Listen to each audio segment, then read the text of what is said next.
بسم اللہ الرحمن الرحیم۔ السلام علیکم میری پیاری بہنوں اور میرے پیارے بھائیوں۔ آج میں آپ کو ایک ایسا واقعہ سنانے لگی ہوں جو ہمارے معاشرے میں بہت ہی عام ہے۔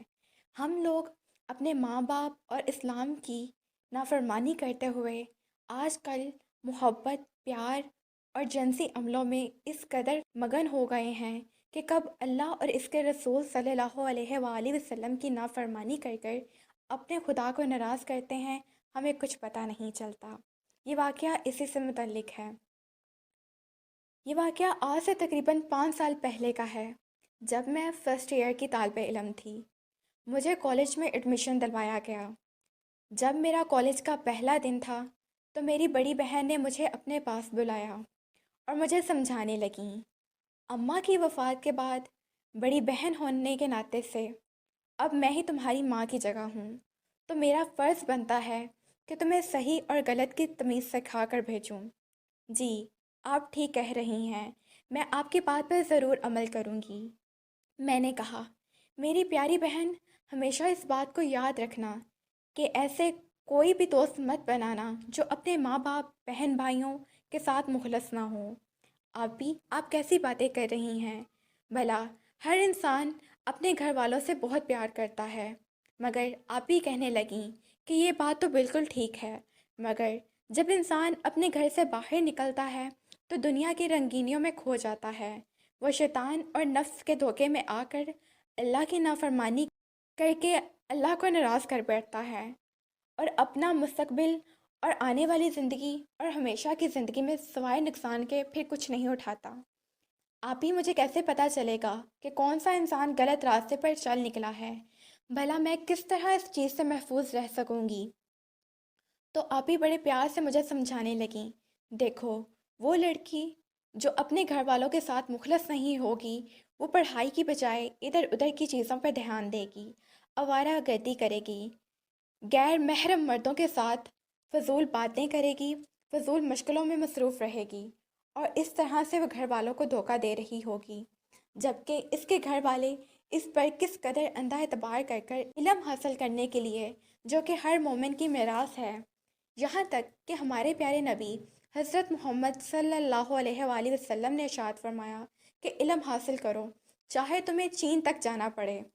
اس بات کو مد نظر رکھتے ہوئے والدین چاہتے ہیں کہ ان کی بیٹی ہو یا بیٹا علم حاصل کرے، مگر یہاں پر کچھ لوگ غلط راہ کاریوں میں مصروف ہو جاتے ہیں، اور ایسے لوگ جو اپنے والدین کو دھوکہ دیتے ہیں وہ کبھی بھی کسی کے بھی ساتھ مخلص نہیں ہو سکتے۔ ٹھیک ہے آپی، میں آپ کی بات کو سمجھ گئی ہوں، میں نے آپی کی بات کو ذہن میں بٹھا لیا، لیکن دل اس بات کو ماننے سے ابھی انکاری تھا۔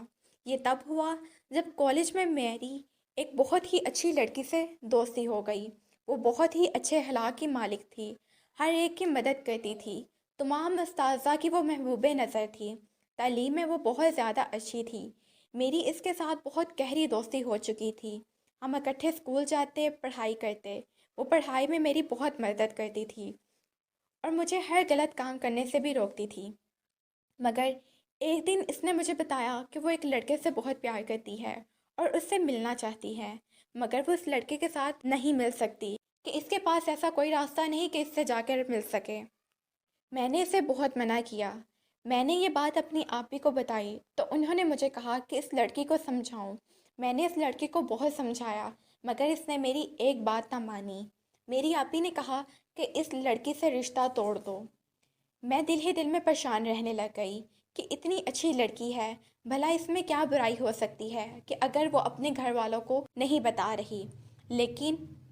لیکن میں یہ سمجھ نہ سکی کہ آخر کار یہ ایک ناجائز رشتہ ہی ہے کہ کسی سے اس طرح تنہائی کے عالم میں ملنا، اور گھر والوں کو یہ ہو کہ ہماری بیٹی پڑھنے گئی ہے، یہ ایک طرح سے دھوکہ ہی تھا۔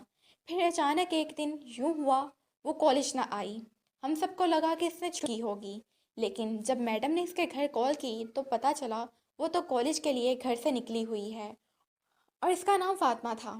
فاطمہ نے کہا کہ کالج کے بعد وہ میرے گھر آئے گی۔ اس وجہ سے ہر کوئی مجھ سے اس بارے میں سوال کرنے لگا۔ میں بہت زیادہ پریشان ہو گئی کیونکہ فاطمہ نے مجھ سے اس بارے میں کوئی ذکر نہیں کیا تھا۔ اس نے اپنی دوست یعنی مجھے بھی دھوکہ دیا اور مجھ پر ہی الزام لگا دیا۔ وہ میرے ساتھ بھی مخلص نہیں تھی۔ اب ہم سب بہت پریشان ہو گئے تھے۔ ہم سب نے فاطمہ کو بہت ڈھونڈا لیکن فاطمہ کہیں نہیں ملی۔ اس کے امی ابو بہت زیادہ پریشان تھے، وہ رو رہے تھے۔ فاطمہ ان کی اکلوتی بیٹی تھی۔ تقریباً 3 دن بعد اس کی لاش ملی۔ تحقیقات کے مطابق پتہ چلا کہ وہی لڑکا جو اس کے ساتھ پیار کے دعوے کرتا تھا، وہ اسے اپنے ساتھ لے گیا اور وہاں اس سے حرام کام کیا۔ اس کے بعد اسے قتل کر دیا۔ تب مجھے اپنی آپی کی بات سمجھ میں آئی۔ آپی نے مجھے کہا کہ دیکھا، میں نے تمہیں کہا تھا نا کہ جو لڑکی اپنے گھر والوں کے ساتھ مخلص نہیں، اس کے ساتھ ہمیشہ غلط ہی ہوتا ہے۔ وہ جتنی بھی اچھی تھی، تم نے خود دیکھ لیا کہ تمہارے ساتھ بھی وہ مخلص نہیں تھی۔ اس نے تمہارے گھر آنے کا بہانہ کیا تھا۔ جو انسان اللہ اور اللہ کے رسول صلی اللہ علیہ وسلم کے بتائے ہوئے طریقے کے مطابق اپنی زندگی نہیں گزارے گا، وہ نقصان ہی اٹھائے گا۔ یہ حدود ہم لوگوں نے مقرر نہیں کی، بلکہ یہ حدود اللہ تعالیٰ نے خود مقرر کی ہیں اور ہمیں اپنے پیارے نبی حضرت محمد صلی اللہ علیہ وآلہ وسلم کے ذریعے بتائی ہیں اور سمجھائی ہیں۔ میری پیاری بہنیں اور پیارے بھائی، اس بات کو سمجھیں کہ اگر ہم اپنے ماں باپ کے ساتھ مخلص نہیں تو ہم کسی اور کے ساتھ بھلا کیا مخلص ہوں گے۔ امید کرتی ہوں کہ آپ اس واقعے سے ضرور فیض یاب ہوں گے۔